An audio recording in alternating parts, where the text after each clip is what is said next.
अमृतपाल का right hand purple प्रीत गिरफ्तार कर लिया गया है। अमृतसर के कत्थू नंगल इलाके से पकड़ा गया पप्पल प्रीत। जी हां, अमृतसर में ही छिपा बैठा था।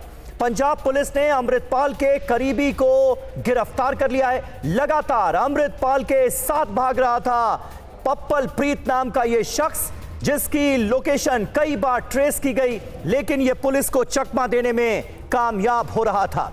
अभी तक अमृतपाल सिंह पकड़ा नहीं गया है, लेकिन यह पुलिस की एक बड़ी कामयाबी, अमृतसर के कत्थू नंगल इलाके से पप्पल प्रीत, जो कि अमृतपाल का राइट हैंड माना जाता है, बड़ा सहयोगी माना जाता है, उसे कर लिया गया है गिरफ्तार। मोहित मल्होत्रा सीधे पंजाब पुलिस हेडक्वार्टर से इस वक्त हमें ज्वाइन कर रहे हैं। मोहित, ये बड़ी कामयाबी है पंजाब पुलिस के लिए और मुमकिन है पप्पल प्रीत से जब पूछताछ हो तो अमृतपाल के ठिकाने का भी खुलासा हो सके।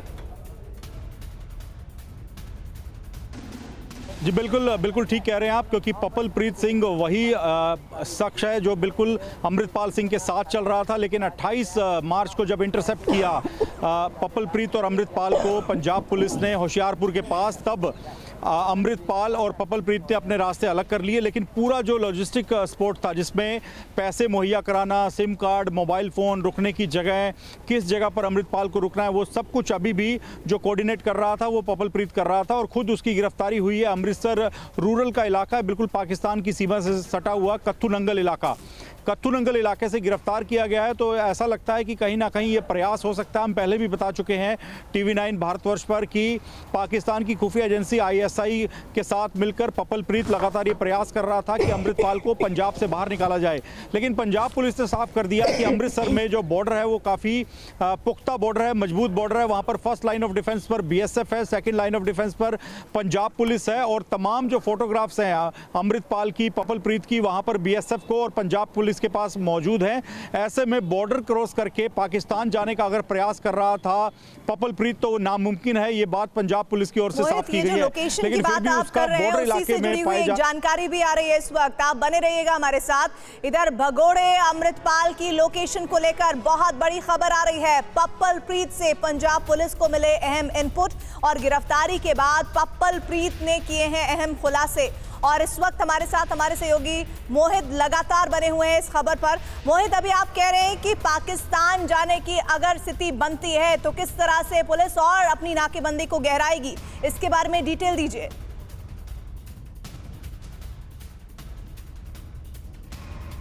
नेपाल बॉर्डर के आसपास भी अमृतपाल और उसके साथी पप्पल प्रीत की होने की आशंका थी। वहां पर SSB को अलर्ट कर दिया गया था, तो बॉर्डर पूरी तरह से सील है। वैसे ही स्थिति इस वक्त पंजाब में जो पाकिस्तान की सीमा से सटे जिले हैं, जिसमें अमृतसर है, तरन तारन है, पठानकोट है, गुरदासपुर है, ये तमाम वो जिले हैं जिनको पूरी तरह से सील करके रखा गया है। वैसे भी वहाँ पर फेंसिंग लगी हुई है, BSF वहाँ पर तैनात है, फर्स्ट लाइन ऑफ डिफेंस पर और सेकेंड लाइन ऑफ डिफेंस पर पंजाब पुलिस है। तो किसी भी तरह से यहाँ से क्रॉस नहीं कर सकता था पप्पल प्रीत, लेकिन फिर भी वो मिला है पाकिस्तान की सीमा से सटे कत्थू नंगल इलाके में।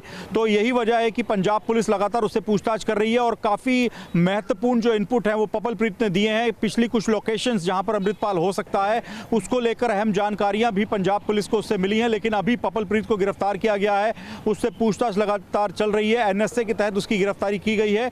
जल्द ही उससे पूछताछ खत्म करके उसको भी डिब्रूगढ़ में भेजा जाएगा, क्योंकि जिन जिन अमृतपाल के साथियों पर NSA लगा है उन सभी को पहले से ही आसाम के डिब्रूगढ़ जेल में रखा गया है और माना जा रहा है कि पप्पल प्रीत को भी वहीं पर भेजा जाएगा। मोहित, जो पप्पल प्रीत साए की तरह हर तस्वीर में, हर वीडियो में नजर आ रहा था अमृतपाल के साथ, अगर उस तक पुलिस पहुंच सकती है तो अमृतपाल तक पहुंचना इतना मुश्किल कैसे हो गया, ये भी तो सवाल है। देखिए, बिल्कुल ये बड़ा सवाल है और इसी वजह से आप देखिए पंजाब पुलिस की प्रेस कॉन्फ्रेंस अगर आपने सुनी हो, दर्शकों ने सुनी हो, तो देखिए सिर्फ एक लिखित बयान देती है पंजाब पुलिस, किसी भी तरह के सवाल का जवाब नहीं देती। कोई भी सवाल किसी भी पत्रकार का नहीं लिया जाता। तो इसका सीधे तौर पे मतलब यही है कि पंजाब पुलिस के पास इन सवालों के जवाब ही नहीं है जो आप उठा रही हैं। बिल्कुल ठीक कह रही हैं आप कि अमृतपाल कहाँ है, 23 दिन हो चुके हैं, अमृतपाल की लोकेशन क्यों नहीं पता लग पा रही। अब उसका साथी पप्पल प्रीत, जो कि उसके छिपने के तमाम इलाकों को कोऑर्डिनेट कर रहा था, अगर वो गिरफ्तार हो चुका है तो तो ऐसे में अमृतपाल सिंह कहाँ है, उसको कब पकड़ा जाएगा? और इसी वजह से पंजाब पुलिस ने आनन फानन में एक बयान जारी किया, सिर्फ एक बयान पढ़कर सुनाया और अपनी प्रेस कॉन्फ्रेंस को रैप कर दिया, खत्म कर दिया। तो कहीं ना कहीं पंजाब पुलिस को भी पता है कि अमृतपाल को लेकर अब उनके पास सवालों के जवाब नहीं है, इसी वजह से स्थिति बन रही है।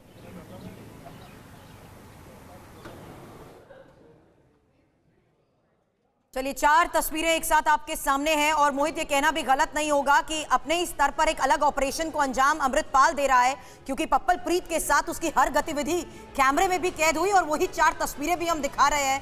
और आज होशियारपुर से हुई उस गिरफ्तारी के बाद उम्मीद यही है कि जिस तरीके से पप्पल प्रीत के ऊपर शिकंजा कसा है, जल्द ही अमृतपाल भी पुलिस की गिरफ्त में होगा। लेकिन उससे पहले पुलिस फिलहाल मौन। भगौड़े अमृतपाल सिंह की तलाश में जुटी पुलिस को बड़ी सफलता हाथ लगी है। पुलिस ने अमृतपाल के करीबी पप्पल प्रीत सिंह को गिरफ्तार कर लिया है। पुलिस ने पप्पल प्रीत को पंजाब के अमृतसर के कथूर नंगल इलाके से गिरफ्तार किया है। एनएसए के तहत पप्पल प्रीत की गिरफ्तारी हुई है। इस केस में एक स्पेशल ऑपरेशन जो चल रहा था, इसमें हमारे पास वाइटल क्लूज थे, जिसमें पप्पल प्रीत सिंह जो मेन एसोसिएट है अमृतपाल सिंह का, उसको पंजाब पुलिस ने, खास करके अमृतसर रूरल पुलिस ने कथू नंगल एरिया है अमृतसर में, वहां से अरेस्ट किया है। पंजाब पुलिस ने इसको एनएसए में डिटेन किया है। दिल्ली पुलिस और पंजाब पुलिस की ज्वाइंट ऑपरेशन में पप्पल प्रीत सिंह गिरफ्तार हुआ है। पंजाब पुलिस अब पप्पल प्रीत सिंह से अमृतपाल के लोकेशन के बारे में जानने में जुटी है कि फरारी के बाद से वो कहां गया, उसके भागने में किसने मदद की। पंजाब पुलिस इसके पड़ताल में लगी हुई है। सूत्रों के हवाले से खबर है कि पप्पल प्रीत ने कई खुलासा करते हुए अमृतपाल कहां छिपा है, इसकी जानकारी पुलिस को दे दी है। पुलिस पप्पल प्रीत की जानकारी के आधार पर पंजाब में छापेमारी कर रही है। वॉर जोन में रूसी ठिकाने पर जबरदस्त अटैक हुआ है। यूक्रेनी एयर डिफेंस सिस्टम से ताबड़तोड़ फायरिंग की गई। रूसी फौज को हमले में भारी नुकसान होने की खबर भी है।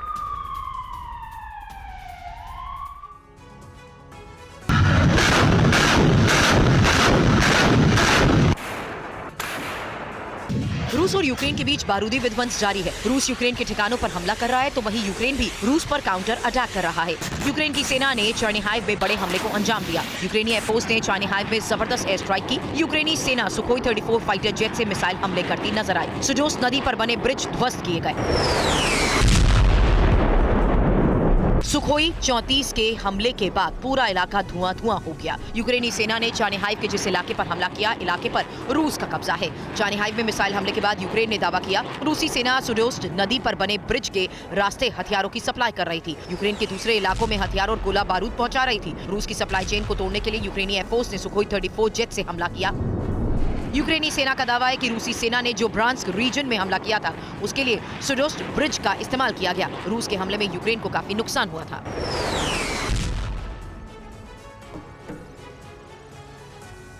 बाखमुत से पुतिन की परेशानी बढ़ाने वाली बड़ी खबर, जहां यूक्रेनी सैनिकों को लेकर वैगनर चीफ ने बड़ा दावा किया। 4 लाख सैनिकों के साथ पलटवार की तैयारी में है यूक्रेन। वैगनर चीफ को यूक्रेन से बड़े काउंटर अटैक का खौफ है। दुश्मन को कम आंकने के हो सकते हैं गंभीर नतीजे।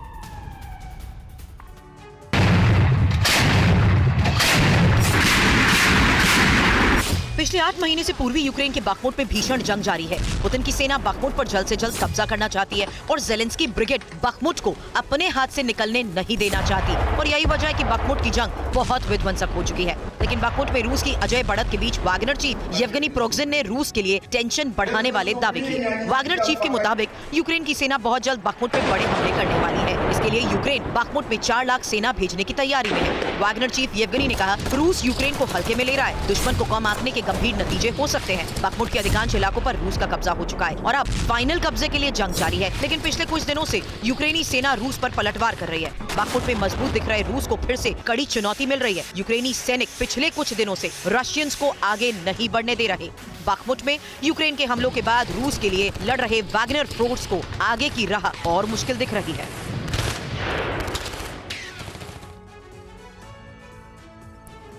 और वॉर जोन से एक और अहम खबर, रूस और यूक्रेन की जंग का विध्वंसक वीडियो सामने आया है। यूक्रेन के Mi-8 और Mi-24 हेलीकॉप्टर से इस अटैक को अंजाम दिया गया। हेलीकॉप्टर ने रूसी ठिकानों पर बरसाए रॉकेट। यूक्रेनी सेना ने हाइमार्स से भी हमला किया। यूक्रेनी हमले में रूस को भारी नुकसान पहुंचा है। यूक्रेन में रूसी सेना के बढ़ते कदमों को रोकने के लिए जेलेंस्की की फौज जोरदार पलटवार कर रही है। डोनेत्स्क में विध्वंसक युद्ध के बीच यूक्रेनी सेना ने जबरदस्त एयर स्ट्राइक की। रूसी ठिकानों को टारगेट करते हुए Mi-8 और Mi-24 हेलीकॉप्टर के बारूदी बौछार की। यूक्रेनी एयरफोर्स ने कई रूसी सैन्य ठिकानों पर हमला किया। यूक्रेन के विनाशक प्रहार में रूस के कई सैन्य ठिकाने तबाह हो गए।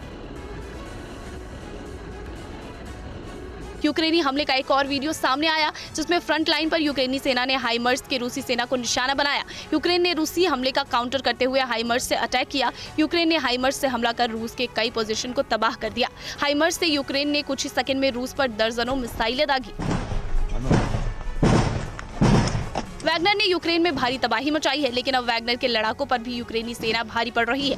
वैगनर के हमले का सामने से जवाब दे रही है। बाखमुत में वैगनर ग्रुप पर यूक्रेनी सेना ने अंधाधुंध फायरिंग की। यूक्रेनी फोर्स की ताबड़तोड़ फायरिंग में वैगनर को भारी नुकसान हुआ। यूक्रेन का दावा है कि हमले के बाद वैगनर के लड़ाके पीछे हटने को मजबूर हो गए। क्रीमिया को लेकर इस वक्त की बहुत बड़ी खबर आ रही है। यूक्रेनी हमले का विध्वंसक जवाब देगा रूस। रूस ने क्रीमिया में कर ली है एडवांस सैन्य तैयारी। यूक्रेन पर भारी पड़ सकता है क्रीमिया पर हमला।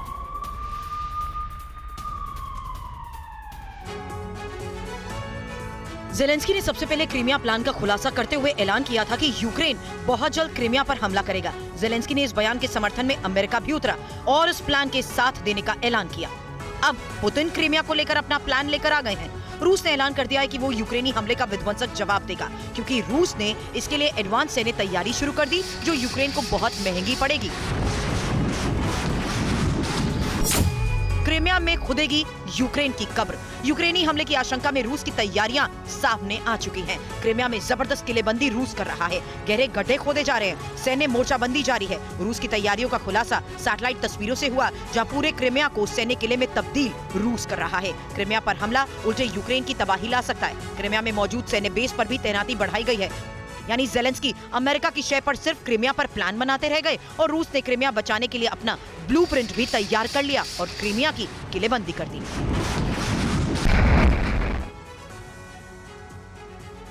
पेंटागन डॉक्यूमेंट लीक पर अमेरिका का बड़ा खुलासा। रिपोर्ट लीक करने के पीछे किसी अमेरिकी का हाथ। रूस समर्थित हो सकता है संदिग्ध। पेंटागन के अधिकारी ने इस बात का खुलासा किया।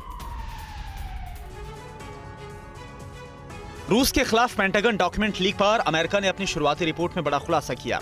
इस लीक के तह को तलाश रहे अमेरिकी अधिकारियों ने खुलासा किया कि लीक के लिए कोई बाहरी नहीं बल्कि एक अमेरिकन जिम्मेदार है। पेंटागन के अधिकारियों ने बताया कि पिछले शुक्रवार को जो रिपोर्ट ऑनलाइन लीक की गई उसमें एक अमेरिकी संदिग्ध का हाथ लग रहा है और इस खुलासे में किसी सहयोगी का हाथ नहीं है। इस सीक्रेट डॉक्यूमेंट में यूक्रेन जंग से जुड़ी रिपोर्ट के साथ साथ चीन, मिडिल ईस्ट और अफ्रीका का जिक्र है। पेंटागन के सीनियर अधिकारी मिखाइल मुलरॉय ने बताया कि इस डॉक्यूमेंट में यूक्रेन के एयर डिफेंस से लेकर इजराइल की स्पाई एजेंसी मोसाद तक का जिक्र है। इस लीक की जांच पश्चिम के कुछ सिक्योरिटी एक्सपर्ट्स अमेरिकी अधिकारियों के साथ मिलकर कर रहे हैं और उन्हें पक्का यकीन है कि इसमें किसी अमेरिकी का हाथ है। इस जांच में अभी तक जो खुलासा हुआ है उसमें इस बात का भी जिक्र किया गया है कि इसके पीछे रूसी समर्थित लोगों का हाथ हो सकता है। पेंटागन डॉक्यूमेंट लीक को अब तक की सबसे बड़ी सिक्योरिटी ब्रीच माना जा रहा है।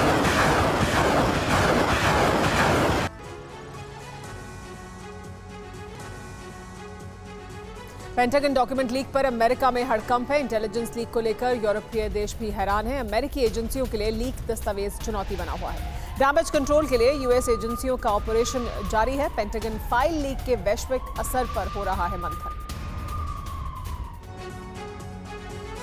पेंटागन से नाटो का रूस के खिलाफ वॉर प्लान लीक होने के बाद से अमेरिका में हड़कंप मच गया है। पेंटागन से यूक्रेन वॉर प्लान लीक को लेकर यूरोपीय देश भी हैरान है। अमेरिकी इंटेलिजेंस एजेंसियों के दस्तावेज लीक होने के बाद पश्चिमी देशों के बड़ी चुनौती बन सकती है। नाटो डॉक्यूमेंट लीक से 5 सनसनीखेज खुलासे हुए हैं। यूक्रेन में फ्रेंच सैनिकों की मौजूदगी। खतरे में है यूक्रेन का एयर डिफेंस। रूस का तुर्की से हथियार लेने का प्लान। अमेरिकी एजेंसियों की इजराइल पर नजर। साउथ कोरिया में यूएस इंटेलिजेंस की जासूसी। लीक डॉक्यूमेंट को लेकर अमेरिकी एजेंसियां डैमेज कंट्रोल में लगी हुई हैं। पेंटागन फाइल लीक के वैश्विक असर पर मंथन कर रही है। बाइडेन प्रशासन ने डॉक्यूमेंट लीक के जांच के आदेश दे दिए हैं। डॉक्यूमेंट लीक होने के बाद फ्रांस की सफाई भी आई है, क्योंकि लीक डॉक्यूमेंट के मुताबिक यूक्रेन में फ्रेंच सैनिक मौजूद हैं और रूस के खिलाफ जंग लड़ रहे हैं। नाटो के इस डॉक्यूमेंट में रूस के साथ साथ साउथ कोरिया और तुर्की के हथियारों को भी स्ट्रेटेजी बनाई थी।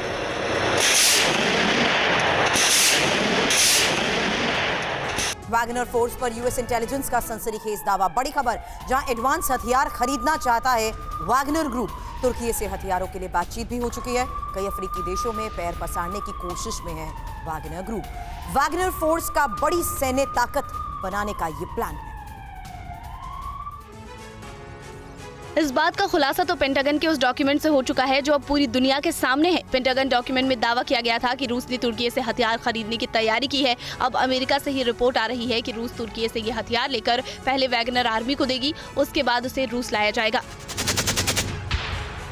वैगनर फोर्स पर यूएस इंटेलिजेंस ने खुलासा करते हुए ये दावा किया है कि इसके लिए जरूरी बातचीत भी हो चुकी है, क्योंकि वैगनर ग्रुप अब कई अफ्रीकी देशों में अपने पैर पसारना चाहता है। यूक्रेन युद्ध के बीच वैगनर और रूसी सेना ने जो विध्वंसक प्लान बनाया है, उसके मुताबिक पश्चिम अफ्रीका के देश माली में वैगनर का अड्डा है, जहां वैगनर ग्रुप के 1645 लड़ाकों की यूनिट है। सबसे पहले तुर्कियों से माली में हथियार डिलीवर करने का प्लान है। उसके बाद माली से ये हथियार रूस तक पहुंचेंगे, यानी माली में हथियार उतारकर तुर्की सीधे नाटो को धोखा देगा, ताकि नाटो के प्रतिबंधों से बचा जाए। पेंटागन डॉक्यूमेंट की इस रिपोर्ट में इसलिए भी दम नजर आता है क्योंकि फरवरी में वैगनर डेलीगेशन तुर्की के अधिकारियों से मिल चुके हैं।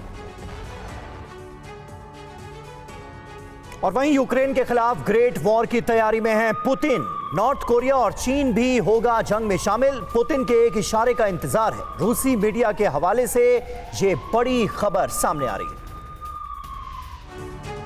क्या शांति स्थापित करने के नाम पर पुतिन यूक्रेन में बड़ी तबाही का चैप्टर खोलने जा रहे हैं?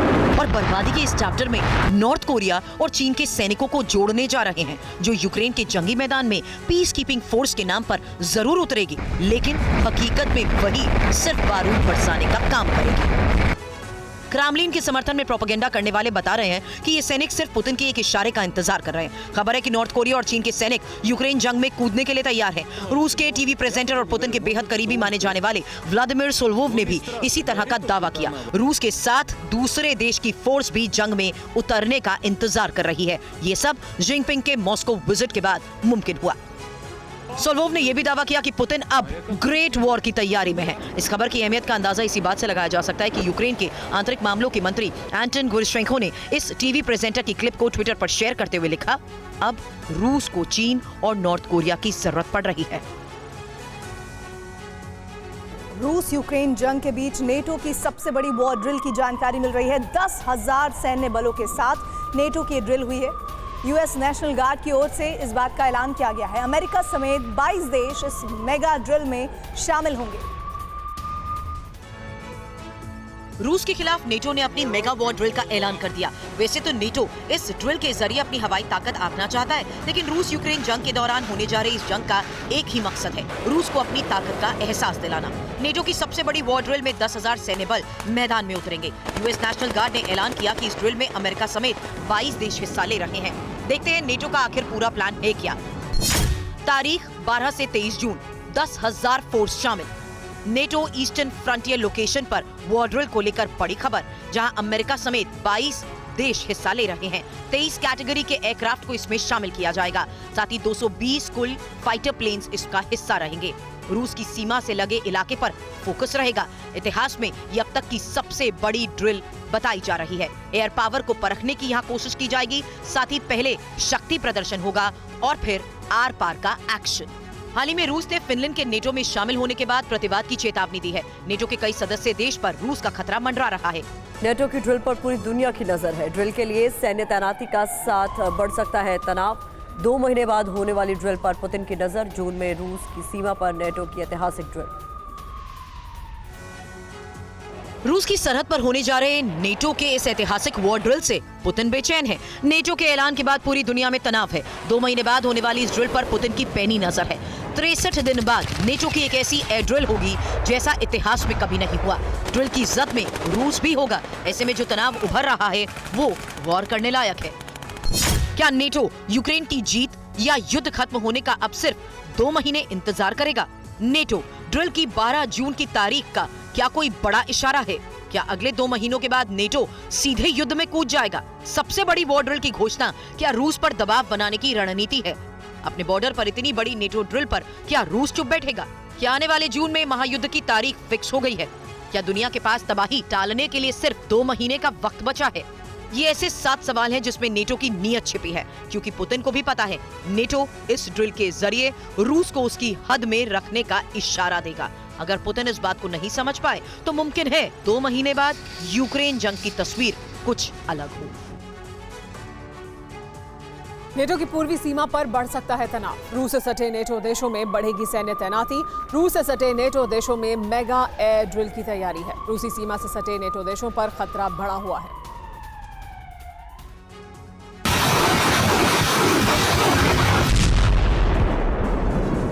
यूक्रेन रूस युद्ध और पुतिन की परमाणु धमकियों के बीच नेटो रूस के बॉर्डर पर बड़े युद्ध अभ्यास की तैयारी में है। नेटो रूस के पूर्वी बॉर्डर से लगे देशों में वॉर ड्रिल करेगा। नेटो की वॉर ड्रिल का मकसद है रूस को नेटो की ताकत दिखाना, क्योंकि नेटो की एयर ड्रिल रूस की सीमा से लगे नेटो देशों की ड्रिल इतिहास की सबसे बड़ी एयर ड्रिल होगी। नेटो की air drill Finland, Estonia, Latvia, Lithuania और पोलैंड के बॉर्डर पर होगी। फिनलैंड हाल में नेटो में शामिल हुआ है। रूस से लगी सबसे लंबी सीमा है। एस्टोनिया की सीमा भी रूस से ही लगती है। लातविया रूस और बेलारूस दोनों से लगी सीमा, साथ ही लिथुआनिया बेलारूस से लगी सीमा और बेलारूस से लगी सीमा पोलैंड है।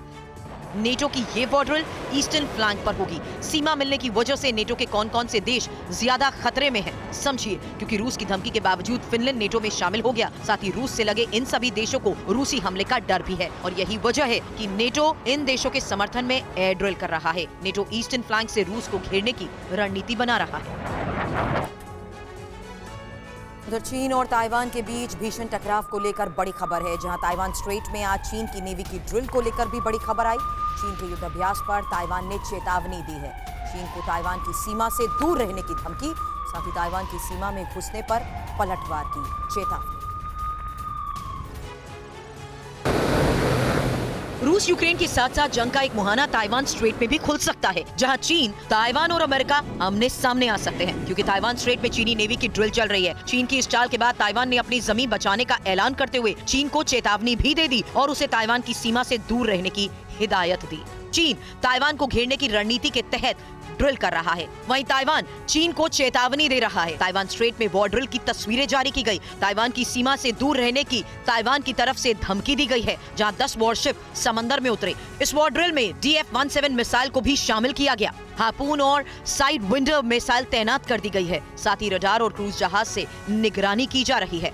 इसी जंगी माहौल के बीच ताइवान ने दावा ये भी किया है कि उसने चीन के 70 एयरक्राफ्ट और 11 वॉरशिप को इंटरसेप्ट किया है। रक्षा मंत्रालय का दावा है कि अब तक चीन के 45 विमान ने ताइवान की सीमा में घुसने की कोशिश की है। चीन की इस हरकत पर अमेरिका की पैनी नजर है। अमेरिका चीनी वॉरशिप और मिसाइलों की निगरानी कर रहा है। हालांकि साथ ही अमेरिका ने चीन से संयम बरतने की अपील की है। और वहीं चीन और ताइवान की टेंशन पर फ्रांस का बयान सामने आ गया है। जिनपिंग से मुलाकात के बाद मैक्रों ने कहा यूरोप को ताइवान संघर्ष में शामिल होने से बचना चाहिए। यूरोप को अमेरिका पर निर्भरता कम करनी चाहिए, ये कहा है मैक्रों ने।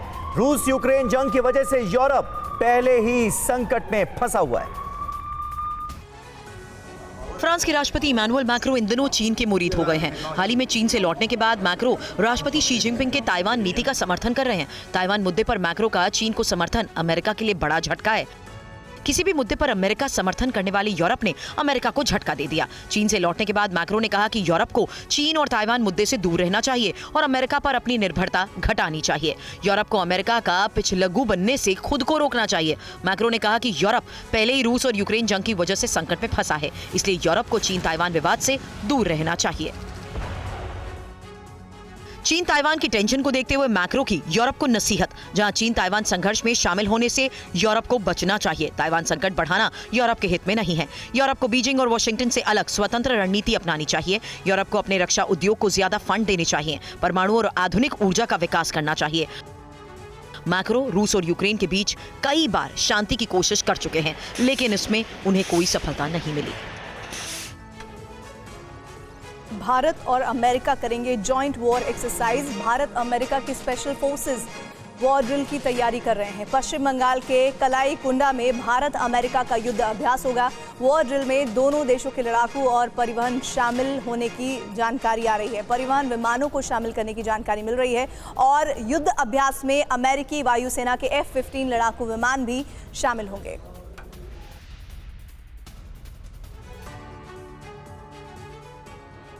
चीन के बॉर्डर के नजदीक हिंदुस्तान की जमीन पर गरजेंगे अमेरिकी बम वर्षक विमान। सुपर पावर अमेरिका की वायुसेना और भारतीय वायुसेना ज्वाइंट वॉर एक्सरसाइज करेगी। भारत अमेरिका की स्पेशल फोर्सेस वॉर ड्रिल में हिस्सा लेंगी। इंडिया और अमेरिका की वॉर ड्रिल पश्चिम बंगाल के कलाईकुंडा एयरपोर्ट और उसके आसपास के इलाकों में होगी। आज से दोनों देशों के जाबाज चीन और पाकिस्तान को एक साथ दम दिखाएंगे। LAC के करीब अपनी ताकत का प्रदर्शन करेंगे। एयर ड्रिल में दोनों देशों के जवान एक दूसरे के हथियार और रणनीति को साझा करेंगे। इस ज्वाइंट वॉर एक्सरसाइज में भारत की तरफ से सुखोई 30 जेट समेत कई लड़ाकू विमान हिस्सा लेंगे। वहीं अमेरिकी वायुसेना के F-15 स्ट्राइक ईगल लड़ाकू विमान की एक स्क्वाड्रन भी इस वॉर एक्सरसाइज में शामिल होगी। दोनों देशों के बीच ये वॉर एक्सरसाइज कोप इंडिया के तहत होगी। इंडियन एयरफोर्स दुनिया में चौथी सबसे ताकतवर वायुसेना है। इंडियन एयरफोर्स के पास कई ऐसे अत्याधुनिक तकनीक है जो अभी दुनिया में केवल अमेरिका और रूस जैसी महाशक्तियों के पास ही है। उधर जर्मनी से वॉर के खिलाफ बहुत बड़ी खबर सामने आ रही है। वॉर के विरोध में बड़ी संख्या में लोग सड़कों पर उतरे। यूक्रेन को हथियार देने का इन लोगों ने विरोध किया।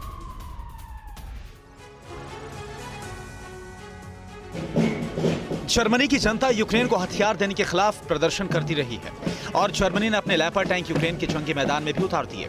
इसके बावजूद जर्मनी में इस फैसले के खिलाफ प्रदर्शन जारी है। लोग सड़कों पर हैं। जर्मनी के लोग युद्ध के इस अनुवाद के खिलाफ हैं। उन्हें इस बात का खौफ है कि जर्मनी के इस जंग में शामिल होने से वैश्विक समीकरण बदल सकता है। लोगों को अपने देश की अर्थव्यवस्था, सुरक्षा और भविष्य में होने वाले असर की चिंता सता रही है। लिहाजा वो यूक्रेन को हथियार सप्लाई तुरंत रोकने की मांग कर रहे हैं। बात सिर्फ जर्मनी तक महदूद नहीं है। यूक्रेन को हथियार देने के खिलाफ फ्रांस और इटली में जबरदस्त विरोध प्रदर्शन हो चुका है। यहाँ भी लोग वॉर की वजह से हो रहे असर से परेशान हैं। यूक्रेन को हथियार मुहैया कराने के खिलाफ कई यूरोपीय देश भी शामिल हैं। उन्हें इस बात का डर है कि रूस के खिलाफ जाने से उनके रिश्ते खराब होंगे और रूस यूक्रेन समर्थित देश के खिलाफ आक्रामक होगा, जिससे जंग के कई फ्रंट्स खुल सकते हैं, जिससे बड़ा नुकसान हो सकता है। लेकिन जंग को व्यापार के नजरिए से देखने वाले कुछ मुल्क इस तरह के विरोध को काफी अहम नहीं मानते। अरुणाचल प्रदेश से केंद्रीय गृह मंत्री अमित शाह का चीन पर करारा वार। हमारी जमीन पर कोई आंख उठाकर नहीं देख सकता, ये कहा अमित शाह ने। सुई की नोक जितनी जमीन भी कोई नहीं ले सकता है। भारत की भूमि पर अतिक्रमण का जमाना चला गया है। सैनिकों के शौर्य से देश की सीमा सुरक्षित है, कहा गृह मंत्री अमित शाह ने। 2 दिनों के अरुणाचल प्रदेश के दौरे पर पहुंचे केंद्रीय मंत्री अमित शाह ने चीन को करारा जवाब दिया। LAC के पास से किविथु गांव में आयोजित वाइब्रेंट विलेज प्रोग्राम की शुरुआत करते हुए केंद्रीय मंत्री ने कहा कि हमारी कोई 1 इंच जमीन भी नहीं ले सकता है। कोई भी हमारी सीमा पर आंख उठाकर देख नहीं सकता। और आज हम गर्व के साथ कहते हैं, वो जमाने चले गए जब भारत की भूमि का कोई अतिक्रमण कर सकता था। सुई की नोक जितनी भूमि का भी अतिक्रमण कोई नहीं कर सकता, क्योंकि ITBP और भारतीय सेना यहाँ पर उपस्थित है। वाइब्रेंट विलेज प्रोग्राम के जरिए अरुणाचल प्रदेश, सिक्किम, उत्तराखंड, हिमाचल और लद्दाख के सीमाई गांवों के लोगों का जीवन स्तर सुधारने की कोशिश की जा रही है। इसमें इन प्रदेशों के 19 जिलों के 46 ब्लॉक के बॉर्डर एरिया के 2967 गाँवों को शामिल किया गया है। गृह मंत्री ने किविथु में आज 9 पनबिजली परियोजनाओं की शुरुआत भी की। इस मौके पर अमित शाह ने कहा कि 2967 गांव में वाइब्रेंट विलेज कार्यक्रम शुरू हो रहा है। इससे लाखों की आबादी को फायदा मिलेगा। मोदी जी अब जो वाइब्रेंट विलेज कार्यक्रम लेकर आए, उत्तरी भूभाग की सीमा 4 राज्यों और एक यूटी के 19 जिले, 46 ब्लॉक और 2967 गांवों में ये वाइब्रेंट विलेज कार्यक्रम शुरू हो रहा है। इसका पहला हिस्सा 662 गांवों में और 46 ब्लॉकों में शुरू होगा। लगभग 1,42,000 की आबादी, 1,82,000 की आबादी इसकी लाभार्थी होगी। 2022 से लेकर 2026 तक 4800 करोड़ रुपया खर्च किया जाएगा। 11 जिले, 28 ब्लॉक और 1451 गांवों को प्रथम स्टेज में, जो प्रथम हमारा चरण है, प्रथम चरण में समाहित किया गया है। इसमें और केंद्रीय मंत्री नितिन गडकरी ने आज जोजिला सुरंग परियोजना के तहत श्रीनगर और लद्दाख को जोड़ने वाली जेड मोड सुरंग का उद्घाटन किया। 60 सेकंड में देखिए ये पूरी रिपोर्ट। आज देश के सुरक्षा कवच में एक और अध्याय जुड़ गया है। केंद्रीय मंत्री नितिन गडकरी ने जम्मू कश्मीर के सोनमर्ग में सामरिक दृष्टिकोण से अहम जेड मोड टनल का उद्घाटन किया। दरअसल सरहदी इलाके लद्दाख और कश्मीर को बाकी देश से जोड़ने के लिए 2 टनल बनाने का काम जारी है। इसमें आज सोनमर्ग में 6.5 किलोमीटर लंबी जेड मोड टनल का केंद्रीय मंत्री नितिन गडकरी ने उद्घाटन किया। इससे पहले केंद्रीय मंत्री नितिन गडकरी ने एशिया की सबसे लंबी सुरंग जोजिला टनल के निर्माण कार्य का जायजा भी लिया। जोजिला का 50% काम पूरा हो चुका है। In the history of India, the tunnel length is supposed to be highest in Asia now. Actually, the tender for this tunnel was 4 times it was tendered, and 5th time it was decided to make this tunnel in EPC. इससे दुश्मन के खिलाफ सैन्य अभियान के दौरान border पर जवानों को तेजी से तैनात किया जा सकेगा। जेड मोड टनल कितना अहम है, ग्राउंड जीरो से देखिए संवाददाता इरफान कुरैशी की रिपोर्ट। जोजिला टनल की जो स्ट्रेटेजिक इंपॉर्टेंस है वो लगातार उस पर पूरे देश की नज़र है। आज जिस तरह जोजिला टनल का नितिन गडकरी ने दौरा किया और उसके बाद जहां पर मैं मौजूद हूं जेड मोड टनल आप देख सकते हैं तस्वीरों में सटीक। इस टनल के मुकम्मल होने के बाद जो श्रीनगर से सोनमर्ग की ओर रास्ता जुड़ता है वो ऑल वेदर कनेक्टिविटी में तब्दील हो जाएगा, यानी कि हर मौसम में जो है यहाँ कनेक्टिविटी बनी रहेगी। इसमें न केवल यहाँ के स्थानीय लोगों को मदद मिलेगी, उन्हें फ़ायदा मिलेगा, बल्कि पर्यटन में भी काफ़ी इजाफा मिलेगा, क्योंकि इस जेड मोड टनल के मुकम्मल होने के बाद अब जो है सोनमर्ग की ओर हर मौसम में पर्यटक जो है वो पहुँच सकते हैं। दूसरी तरफ जो स्ट्रेटजिक इम्पोर्टेंस के हवाले से जो मिलिट्री यानी सेना की जो मूवमेंट है उसमें भी काफ़ी मदद मिलेगी। इस तरफ अगर मुर्तज़ा दिखाए तो आप देख सकते हैं ये जो होर्डिंग यहाँ पर लगाया गया है जेड मोड टनल का, इसमें ये साफ तौर पर स्पष्ट कर दिया गया है कि ऑल वेदर रोड ये इसके बाद बन गया है। जम्मू कश्मीर में एक बार फिर से घुसपैठ की कोशिश को नाकाम कर दिया गया। LOC पर जवानों ने एक संदिग्ध को मार गिराया और 2 ड्रग तस्करों को गिरफ्तार किया। जम्मू कश्मीर के पुंछ में भारतीय सेना ने आतंकी संगठनों की नई साजिश का पर्दाफाश किया है। सेना के जवानों ने LOC पर घुसपैठ की कोशिश करते 2 संदिग्धों को गिरफ्तार किया है। यह आरोपी नशा तस्करी की आड़ में आतंकी घुसपैठ की कोशिश कर रहे थे। पुंछ में नियंत्रण रेखा पर रात को सीमा पर लगे बाड़ के पास संदिग्ध गतिविधि का पता चला। रात में पहरा दे रहे जवानों को जब घुसपैठ करने का आभास हुआ तो उन्होंने फायरिंग की। सुरक्षा बलों के साथ मुठभेड़ में एक घुसपैठिया वहीं ढेर हो गया। शाहपुर सेक्टर में घुसपैठ की साजिश को नाकाम करते हुए जिंदा पकड़े गए दोनों घुसपैठियों को सेना ने आज पुलिस के हवाले कर दिया। साथ ही सुरक्षा बलों ने घुसपैठियों के पास से भारी मात्रा में ड्रग्स भी बरामद किया है। सूत्रों के मुताबिक घुसपैठिया पाकिस्तान की नई साजिश का हिस्सा है। इन तीनों आतंकियों को नशा तस्करी की आड़ में आतंकी संगठन लश्कर-ए-तैयबा भारतीय इलाके में घुसपैठ का प्रयास कर रहा था, जिसे सेना ने नाकाम कर दिया। इससे पहले भी नशे के सामान के साथ घाटी में घुसपैठियों की गिरफ्तारी हो चुकी है। पाकिस्तान से धार्मिक यात्रा पर हरिद्वार पहुंचे 306 हिंदू श्रद्धालु पूरी तरह से भारतीयता के रंग में रंगे नजर आ रहे हैं। कोई पहली बार भारत पहुंचा है तो कोई पिछले कई सालों से लगातार आ रहा है। 60 सेकंड में देखिए ये रिपोर्ट। पाकिस्तान से आए इन हिंदू श्रद्धालुओं का भारत में दिल खोलकर स्वागत किया गया। 306 लोग आप यहाँ पर आए हैं तो आपके लिए बहुत बहुत अभिनंदन, स्वागत हरिद्वार की इस धरती पर। ये लोग हरिद्वार में शदानी दरबार मंदिर आश्रम के महामंडलेश्वर स्वामी युधिष्ठिर महाराज के दर्शन करने के लिए आते हैं और उनका आशीर्वाद लेते हैं। ये लोग भारत आकर बेहद ही गौरव का अनुभव करते हैं और अपने घर जैसा महसूस करते हैं। पाकिस्तान से आए इंडिया में हमें बहुत अच्छा लगा, बहुत खुशी मिली है। हरिद्वार दर्शन करने आए हैं गंगा माता का, बहुत अच्छा लगा, बहुत बढ़िया लगा। यहाँ आके हमें बहुत आनंद मिला। ये हरिद्वार है हरि का द्वार, बिल्कुल जैसे सुना था वैसा ही है।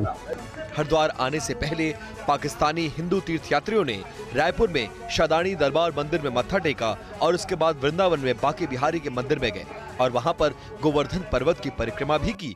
हिंदुओं के इस दल के भारत आने पर अखिल भारतीय सनातन परिषद ने खुशी जताई है।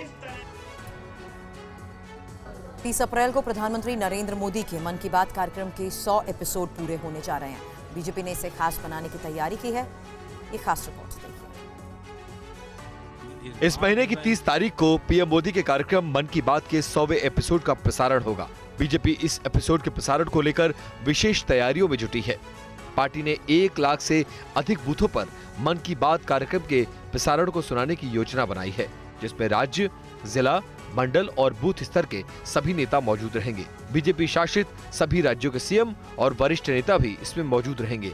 हर एक विधानसभा क्षेत्र में 100 जगहों पर 100 लोग मन की बात सुनेंगे, यानी हर एक विधानसभा क्षेत्र से 10,000 लोगों को मन की बात कार्यक्रम से जोड़ने की योजना बनाई गई है। अब तक पीएम मोदी ने देश भर में जितने लोगों का जिक्र अपने मन की बात कार्यक्रम में किया है, उन सभी को इस विशेष कार्यक्रम में जोड़ने की योजना बनाई गई है।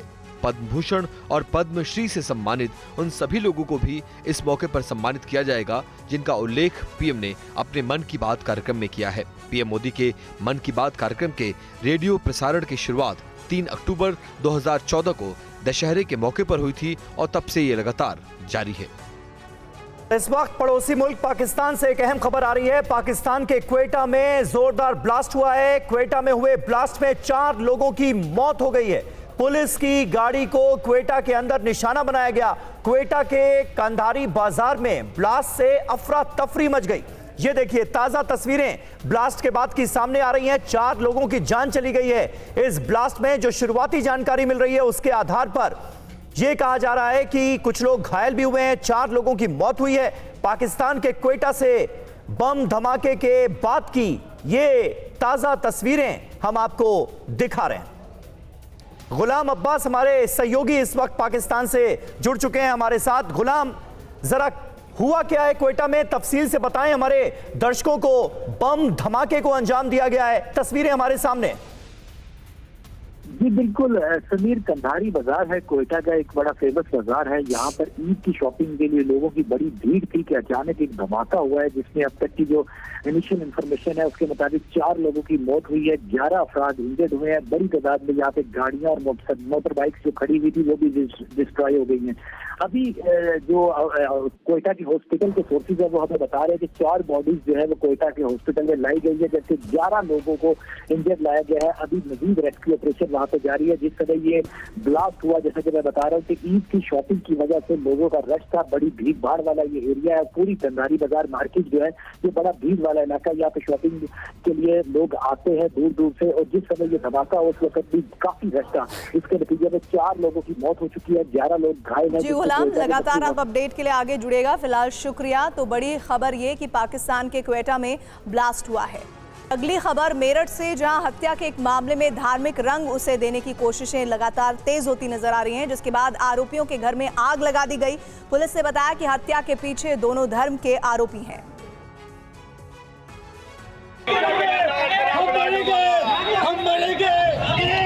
यूपी के मेरठ में एक हत्या को मजहबी रंग दिया गया।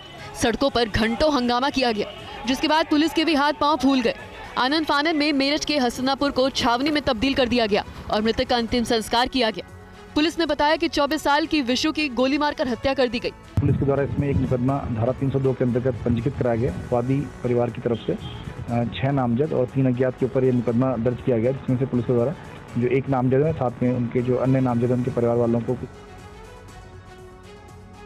और अब बात आईपीएल की। आईपीएल में कमाल दिखाने के बाद रातों रात हीरो बनने वाले रिंकू सिंह के परिजन बेहद खुश हैं। रिंकू ने गुजरात टाइटंस के खिलाफ आखिरी ओवर में 5 छक्के जड़े थे और अपनी टीम को जीत दिला दी। बहुत साधारण घर, बहुत साधारण लोग और बहुत साधारण सा काम करने वाले खानचंद उस असाधारण क्रिकेट खिलाड़ी रिंकू सिंह के पिता हैं, जिसने आईपीएल में धूम मचा रखी है।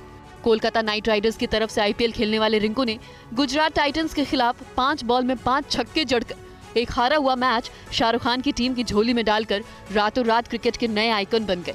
अब इस आइकन पर एक पिता को नाज हो रहा है। मैं तो बहुत अच्छा फील कर रहा हूँ और मुझे बहुत अच्छा महसूस हो रहा है। बहुत खुशी है मेरे लिए। पढ़ने लिखने में तो ये बिल्कुल नहीं था, खाली बस इसका मैच में ध्यान था। फिर मैंने उससे ये किसी काम की नहीं किया, तुझे पढ़ना है तो खेलना है तो खेल लेगा, पढ़ने की कोई जरूरत नहीं है। अगर तेरे पढ़ाई पर ध्यान नहीं है फिर उसके बाद में वो अच्छा ही करता गया। यूपी के अलीगढ़ के रहने वाले रिंकू सिंह के सामने आखिरी ओवर में 29 रन बनाने का लक्ष्य था। रिंकू ने लगातार 5 छक्के जड़कर गुजरात की जीती हुई बाजी पलट दी। अलीगढ़ में अब वो लोग भी खुश हैं जिन्होंने रिंकू को अपने साथ खिलाया था। गर्व से अपने माँ बाप का और मेरा और पूरे अलीगढ़ का सीना चौड़ा किया है